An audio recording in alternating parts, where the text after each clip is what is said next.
distance of 1.5 meter, and we have a force of 4 kilonewton. First, ato sa bugang ang mga pan sa C. So, sa C, pinatay versus na CY o CX. So, sa point A, since spin man siya, so ang assumption din ang AY going up, ang AX, since na naman CX pa daw nito, so equal siya sa 0, so ang AX is going to the left. So, next is the moment. The summation of moment at A, assumption is clockwise direction is positive. So we have CY, negative CY since counter man siya. Yung distance ay 1.5 meters. Then 4 kilonewton, yung distance ay 3 meters. So solve sa CY, ipatapos sa bigas, may man ng CY 1.5 is equal to 4 times 3. So ipanawag 1.5, may man na siyang CY is equal to 8 kN. Then, ang CY na ito kay 8 kN, so ang 6 po na ito is equal to 8 kN. So, summation of forces along X is equal to 0. Going to the right is positive. So, our AX is going to the left, so negative, plus CX going to the right is positive. So, our value for CX here is 8. So, our AX is equal to 8 kilonewton. So, next, the summation of forces along Y is equal to 0. So, our AY is going up, so positive AY. Next is our CY is going up, positive CY. Next, our 4 kilonewton going down, so negative 4. So, to solve for AY, transpose this to the other side. So, we have the negative CY plus 4. So, since our CY is 8 kilonewton, so AY is equal to negative 8 plus 4.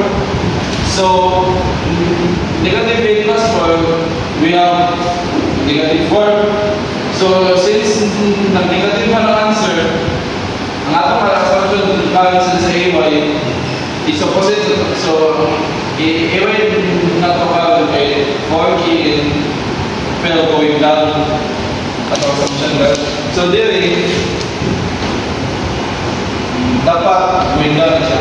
Excuse me.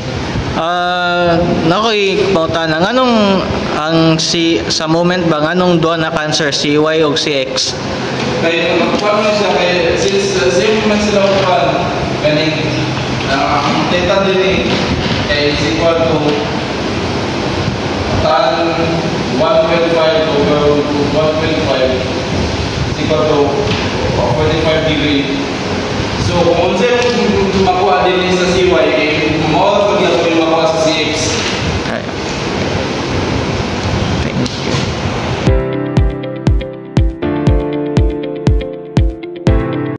Determine the horizontal and vertical components of reaction of the vector at the pin A and the normal reaction of the vector B. So, mauni siya lang kung pre-body diagram.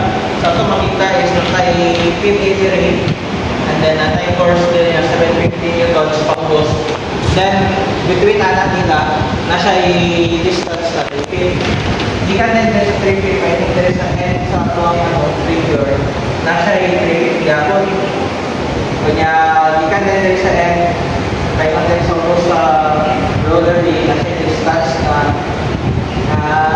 2 feet. Dahil natay unknown din yung force na FB. So, first ang tubuhan is ito sa i-identify ang forces din sa pin A. Kay duwa ka niya reaction sa force kay pin man siya. So, ang rin, AX kay paray, ang AY kay mataas. Next, pili na din ito makapusin sa moment kay isa naman ka force ay unknown na force sa pang pangitaon. So which is FB. So first sa tayo na kumaton is ito sa i-identify tayo ang mga courses sa FB.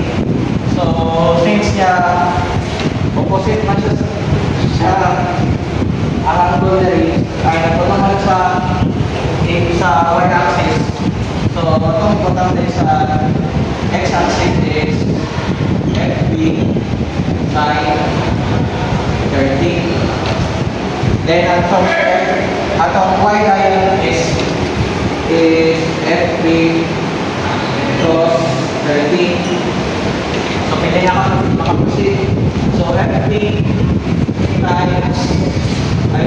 times cos 30 dahil kita multiply din siya ang distances niya 3 yan yung tanan. So minus 6 feet yan minus kay yan ang negative dahil siya is opposite man siya. So first side is siya pagdaliman. So okay, ang first side is siya kay ako kung negative siya dali.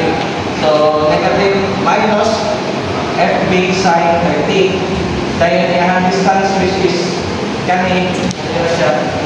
So may okay dahil may course siya kung dahil plus 750 almost minus 750 dahil siya ang distance kay 3 feet equals to 0. So ang result tayo is FB equals to 536.2 pound foot. Next week, maka-proceed na tayo sa atong FX. So, atong i-assume na direction is pa-right na positive equals to 0. Since si X kay pa-right man siya, so positive siya, positive X minus FB sine 30 equals to 0. Since na naman tayo value sa FB na 526 so then ito tayo i-transpose tayo sila derivative. So ngayon siya positive 526.2 sine 30. So ang result then is AX is equals to 268.1 pound or kung ilapong nimo is 268 pounds. Next is number Y. So, ang reaction na mataas is positive. So, since ang EY sa figure is mataas, Excuse me. Yes. I have a question. Kanang diya sa negative 536 sine 30 kay nganong nakuha man siya? Nganong sine 30 man siya? Like ano na Sine 30. sine 30.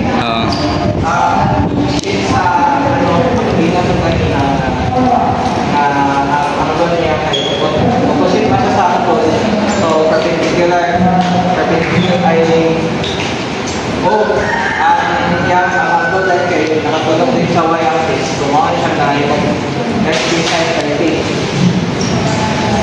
Proceed na din natin sa positive 536.2 cos 30. And then natin tayo first na cos 750 cos 0. So ano na so negative day na positive day. Then result is 285.6 pounds.